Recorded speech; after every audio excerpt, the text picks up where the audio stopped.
Hey everybody, it is Napalm Dawn here on G4G, and today we're going to be talking about the new update to Marvel Snap, which is the Hellfire Gala. Now, if you're not familiar with the Hellfire Gala, it has been featured in some other Marvel games in the past. More specifically, Marvel Future Fight has definitely worked in a lot of Hellfire-related uniforms to their characters, and it is obviously a very mutant heavy plot within Marvel, so that gets props for me. Anything that is shedding light or focusing on the mutant side works for me. Is the MCU is just so incredibly in your face over the last years with Marvel and Disney movies and everything like that. It's always nice to see the mutant side of Marvel, which after the whole split and everything that happened with Marvel, they just kind of got crapped on. You didn't see them in games as much as the MCU. Now things are finally starting to come around, that things have been rejoined, so we are going to see more like this. So let's go ahead and dive right into it. So some of the updates in Marvel Snap, one of them is now a deck builder where you can auto-complete a deck based on a card that you have. Over on Facebook, I saw somebody mention that they picked America Chavez, did a deck builder around it, and it threw Dracula in there. We'll talk about that a little bit later in the video, but that strikes me as kind of funny because that combination basically got crapped on, doesn't work. You have albums, which are very similar to the uniform collections in Marvel Future Fight. If you've never played Marvel Future Fight, basically if you have certain characters and certain uniforms, like for example, all the Black Order and all the Black Order uniforms, once you complete a set, you gain a reward for it. Well, as we will see in Marvel Snap, they now have something similar to it, except it is artist albums. There's going to be new emotes, and you get some of those new emotes by completing an album, and some other good things. Again, you are going to see that in a little bit. The Season Pass card is Sebastian Shaw, who goes with Mutants and the Hellfire Gala. You may remember him as being played by Kevin Bacon in the X-Men movies. And he also did have some appearances in Marvel Avengers Alliance. You could actually gain his weapon called the Ebony Cane, and I think it was somewhat decent for tanking in Marvel Avengers Alliance. Let me check that item out. I believe it was a protector-related item. No, not Ebony Watch. Wasn't it the Ebony or Black Ebony or something? There was a piece of gear in Marvel Avengers Alliance that was based off of Sebastian Shaw. He's always tended to be represented as the Jerry Seinfeld puffy shirt. He tends to always have very classic garb, and I could swear there was a weapon in the game that was based off of him. And I could swear it had Ebony. Oh, Old Ebony. There it is. Yeah, okay. Should have shown up in the search. Fortified, Dignified Protector. Protects allies from most single target attacks. Takes reduced damage. Fortified defense increase. So Sebastian Shaw is, he's represented as absorbing energy and sort of turning it back, bumped up a little bit. The new cards for the season are going to be Shaw, Blob, Havok, Selene. Unfortunately, Firestar is no longer part of the season. Read the news here. I didn't know that she was coming, but it's a shame. I absolutely love when Firestar shows up in things, mostly because that goes back to my childhood of Spider-Man and his amazing friends, Spider-Man, Iceman, and Firestar. And she does go to a certain degree with the Hellfire Gala, because originally Emma Frost recruited Firestar over to the quote-unquote bad side before changing over to Professor X and the good side. So, Sebastian Shaw, when this card permanently gains power, gain +2 more wherever it is. So, if it is in the deck and it's boosted, he gains more. If it's in the hand when he gains boosted, he gains more. If he's hitting the field behind a Shuri or a Forge, he gains more. I think basically what happens is that the bonus effect goes first, and then his +2 gets added. So if he follows Shuri, he would double up to 8 and then gain the 2 and go to 10, rather than gain the 2, then gain the double, which of course would take him from 4 to 6, and then the double would be 12. So I think the stack order is he gains the power first, then adds the 2 on top. Now that does mean every time he gains power through whatever means, he is going to gain +2 afterwards. So could work out in bounce decks, could work out where the whole deck is based around bumping him up by like a Shuri, an Okoye, a Forge, things of that nature. Blob, merge your deck into this, gain its total power, ongoing, cannot be moved. Blob was, kind of the immovable object, along with Juggernaut being the unstoppable force, but and he was also highly resistant to bleeding. Blob is usually represented as not being able to bleed. Could be interesting here. The second dinner has already talked about some, ramp items where his cost is reduced and maybe get him out turn 5. Then some other cards following it. Havok, who is seen over here. So this is a rather regal-looking blob. You have what at first to me looks like Psylocke, and I actually think that is Psylocke, but it may also be Selene, and that I thought was Havok during a stream I did today, and it turns out I was right. That actually was Havok. No, I don't think that is Selene. That's actually too dressed to be Selene. I think that is Psylocke. Havok, after each turn, you lose 1 max energy, and this gains +4 power. So he like ramps down your deck, but he ramps himself up. I would have to sit here and think for a while of what works out with Havok. Potentially somebody like Electro could help counter it a little bit. Maybe a weenie deck where you focus on cheap cards to make up for the fact that he's screwing over your energy and everything. And then you have Selene, who drops as a 1/1 on reveal. Afflict the lowest power card in each player's hand with -3 power. I think she would be good for dropping before a Hood in your hand. Drop Hood and then Viper Hood on over to the enemy team, and now they're stuck with your negative power card and their own. You've got Demon, and okay, so she's 1/1 out there on the field for you. Hellfire items are going to hit the shop with some things for Bishop, Dr. Doom. That is a cool looking magic with her Demon Child persona there. Rogue, Jean Grey, Moon Knight, Black Panther, Scarlet Witch, She-Hulk, and Captain America. Seeing Captain America in garb like this, that is really cool because we never get to see that representation. That's actually pretty badass. We've got some new locations, and somewhere on here, I've got to find out the patch notes. I had them up before.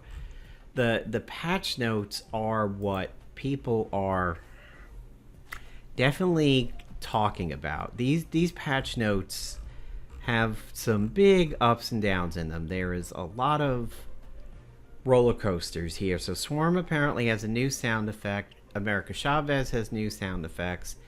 And we get some new voiceovers for Hela, Ultron Apocalypse, Infinite, Onslaught, and Arnim Zola. Swarm is going to have some new visual effects, improved speed, improved and sped up the visual effects Mjolnir, and some others. So here we go.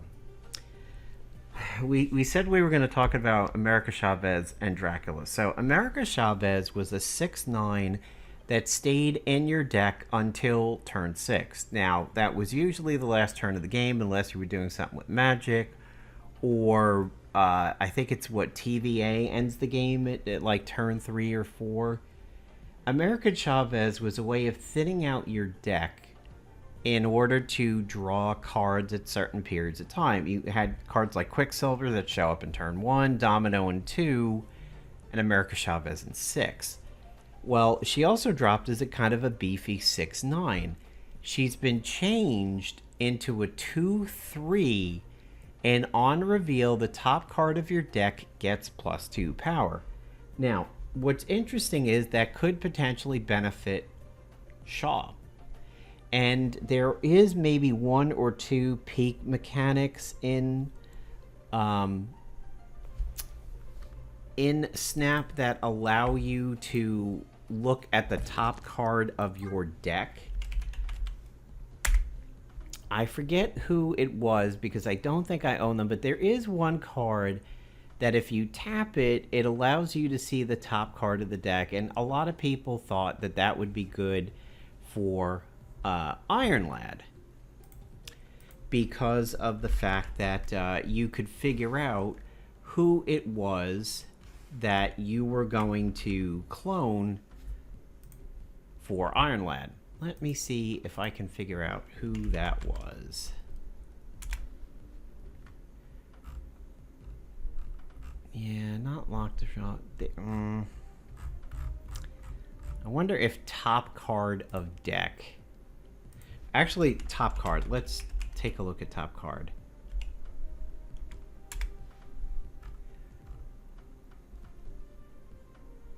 Howard the Duck. Okay, tap this to see the top card of your deck. Now, I think you could potentially throw something around with Howard the Duck, America Chavez,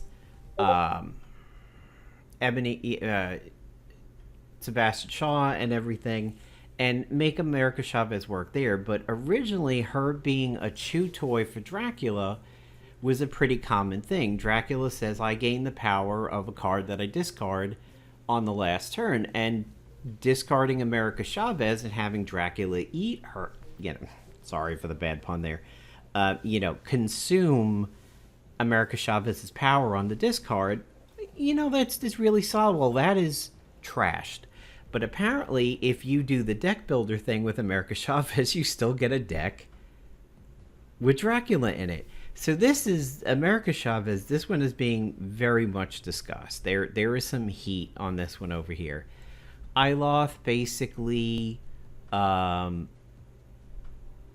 just drops a power down to 2. That's okay. He's all about his on reveal. This one is another one people are really concerned about. Luke Cage went from a 2/2 to a 2/3. However, he protected all your cards in all lanes from having their power reduced, but now it's only his own lane. This is a bothersome change right here. It does mean that some of your thinking with Shadow King and Valkyrie and others they're going to be a little bit more higher level thinking. You got to plan it a little better, but they claim he was a little too prevalent, and I kind of disagree with that. I don't think Luke Cage was so super meta that he was really affecting the outcomes of games because he was doing the whole field and not just the lane. I don't like this change. I think it's too much. Shadow King on reveal, set all cards here to their original power. Set all cards here to their original power, except he went from a 2/3 to a 2/2. Elsa, if you play another card to fill a location, give it +2 power. Now she only does it in her own location, but she goes up to a 2/3. Again, like Luke Cage, this wrecks a fun strategy that people were having. Now, a lot of people got confused at first by what is play a card, so things like Brood don't work, token generators don't work. In other words, Squirrel Girl, Ultron, Doom, Brood, they don't count. Now, they could be used to assist, but they cannot be the fourth card. You actually have to play a card in the fourth slot to get the bonus. I think they nerfed Elsa a little bit because they're afraid of Sebastian Shaw bounce, where if Shaw becomes the fourth card, gets the +2 power, gets the +2 power again from his passive, is bounced out, and then comes back and fills the same zone or another zone again as the fourth card, and Elsa boosts him again, and then his self passive boosts him again. Shame. Luke and Elsa are a shame that they got nerfed to a single zone. Kitty Pryde is now back to being a 1-1 instead of a 1-0, so it just accelerates her power a little bit. They nerfed her because they disliked bounce, and yet now she's back, but now they're nerfing Elsa potentially because they have issues with her bouncing. The Amity Blade has an ongoing of can't be destroyed and its power can't be reduced. Ravonna Renslayer, your cards with 1 or less power cost 1 or less. She's keeping that passive, but she's going up 2 power. And then the Mind Stone is getting changed from a 1-1 to a 1-1, so that's staying the same. But originally on reveal, draw 2 stones from your deck, and now it will be draw 2 1-cost cards from your deck. It isn't that big of a change if you continue to keep your 1-cost cards down. If you have other legitimate cards in there, you may draw them, but if you just have Infinity Gems or Infinity Stones, you're going to draw them. So just basically you can walk around this by not building a deck with 1-drops other than the stones. We also have part 2, like for example, Spider-Man. Move to another location, pull an enemy card from here to there. It's the same, except the card has to be revealed, so only revealed cards get moved. Stegron, same thing, except he's getting a boost up to 4/6. Cool, that makes Stegron stand on himself a little bit instead of just being about his passives. He also is of a benefit of himself. On reveal, if your opponent played cards here this turn, move them randomly. On reveal, move away all enemy cards played here this turn, including unrevealed cards. Only those under opponent's control. Just this one's more of a wording thing. Arrow goes from a 5/8 to a 5/9 and says move the last enemy card played anywhere to this location. So, pretty much the same. And then Phoenix has a bug fix where all copies can now move. And then there's the America Chavez change. So now they're beginning to tell you why they were doing things. We know that she's a beloved card dating back to the beta. This rework is a major change. The previous functionality for Chavez was troubling, and we're changing it in the interest of better aligning with our philosophy for the game. What philosophy? What philosophy over here do you think is so good? Philosophically speaking, America Chavez doesn't behave the way we want cards to. She most often isn't played or even used for fun synergies, just a percentage increase on drawing other cards. That's not to say no use met our standards like the Dracula decks. Well, you've now just shit on a Dracula deck. Yeah, you could try to do an Infinite and discard as much of your hand as you possibly can and maybe have the Infinite rot in your hand until turn 6. But, you still had to find a way of making sure your hand was relatively empty or relatively beefy in the sense that Chavez or other cards in your hand when discarded were going to be good. It still required some thought. I mean, it wasn't always a guarantee that your hand would be empty on turn 6, and then you would get Chavez. I mean, there are some combos that would work out with that, like, the card that is basically like, hey, any unspent energy, jacks me up and everything like that. That certainly works, because on turn 6, if Chavez gets in your hand and you don't play her, and she gets discarded, Sunspot gains a bonus, and Dracula gains a pretty good bonus because you leave Chavez to getting sacrificed. Yes, you have cards like my deck that I use probably the most, the the Agatha deck over here. There's fixed draws in here. Domino was a fixed draw, but I'm not using Quicksilver. America Chavez was a fixed draw to make sure you maybe had a win condition that hopefully Agatha was already out on the field, either by a Sif Ghost Rider sacrifice in return or a wave one and everything. I think she was more used for Dracula than deck thinning, but I don't really have the stats on that. They are just saying they don't like the deck thinning, and that's why she is screwed. They say Iloth is generally okay. Luke Cage, cards that reduce power weren't popular. Scorpion was like one of the only ones that was out there. We've since added more and made balance adjustments, thus Luke's power went up. We've also seen him in low-cost tech decks. We're also aware that Luke's prominence affected other balancing and that some power-reducing cards may become too strong without Luke to rein them in. So they're saying maybe we're going overboard on this one. So at least they seem to be willing to back it up. I hope that they do, because it just seems like too big of a hit to him. One of the cards benefiting from Luke's change will be Shadow King. We last buffed him from 3-3 to 2-3. We thought maybe that'd be too aggressive, so we just wanted to be sure he became a meaningful card against powerful decks like Shuri. I mean, you could Shang-Chi. If you think a card's getting too powerful, Shang-Chi it. And then Shang-Chi comes in stronger than Shadow King because he takes care of everything. Okay. Elsa, yeah, here we go. This one's a fun one. How Elsa's triggered and another to wear. So these are the changes they want to talk about. We previously placed Elsa's effect in the same timing window with Shuri because we thought it would pair better with lesser played cards.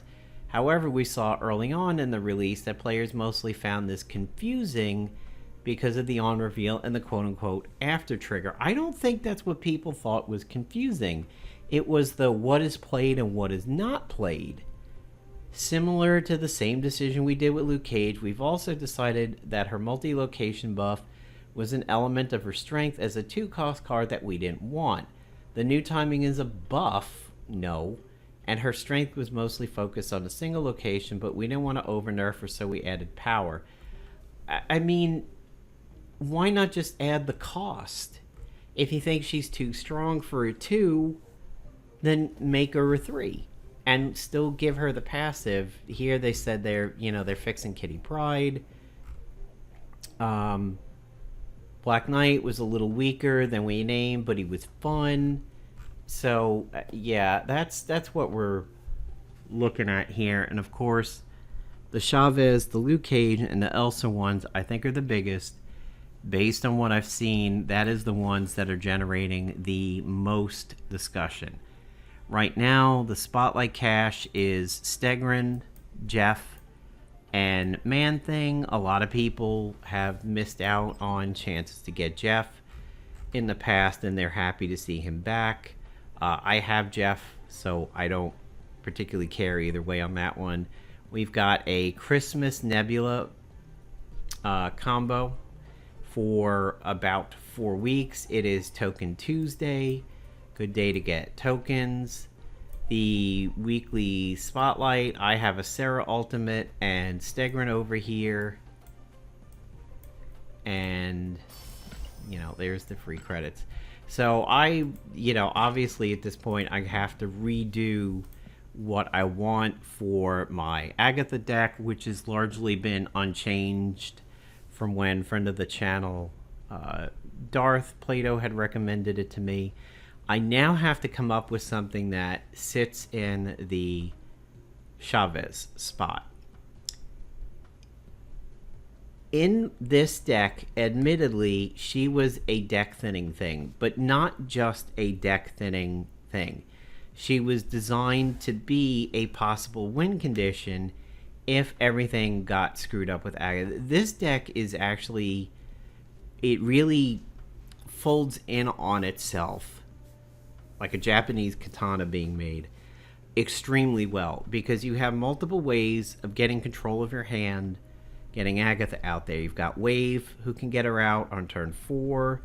You have Sif Ghost Rider, who can get her out on turn 4. You have Taskmaster, who can clone her if she gets played for some crazy thing. If not, clone Red Skull. Arrow was a pretty powerful card for a 5. Same thing for Spider-Woman. Honestly, my turn 6 is often Devil Dino, but sometimes it's Devil Dino Taskmaster. It is just structured fabulously. And if all else fails, that somehow maybe Agatha gets put in a lane where she's destroyed, and other win conditions like Devil Dino and Red Skull, something happens, you still have Chavez coming down the pipe that can drop as a 6/9. You know, pretty strong. Now that she is kind of useless, I don't necessarily know what would be the best thing anymore. Yeah, it's definitely going to be very interesting. You know, potentially could just fill it with Wasp, which under some circumstances, because she's a 0, she might get played by the AI somewhere and, you know, not really get in the way. Perhaps even a Spider-Ham for shutting things down. Change it up and do Quicksilver. Like, okay, a guaranteed card of Chavez is out, but now let's throw Quicksilver out there. Will he, you know, will it get messed up because of the field too much? You know, will Quicksilver get thrown somewhere? You know, Uatu's not really going to help because I'm not in control of the deck. Warlock would be a bad play. Ebony Maw could potentially be a bad play. So yeah, it's going to be really interesting to see how this is going to go. A possibility is to bring in somebody who would be next to impossible to be played, like Death. That would essentially thin out the deck, because unless cards are destroyed, which my deck does not do, it only discards, Death would, you know, never get played. That could help Agatha's AI a little bit there. So the last thing we'll do is we'll take a look at the Battle Pass, and then we'll wrap things up. So here's Sebastian Shaw. And then we have credits. We have Shaw boosters, gold, credits, Shaw boosters, Professor X, Hellfire Gala Avatar, Groot's +1. Doesn't even like thematically fit this. Professor X, Gala variant. Emma Frost, aka White Queen Avatar.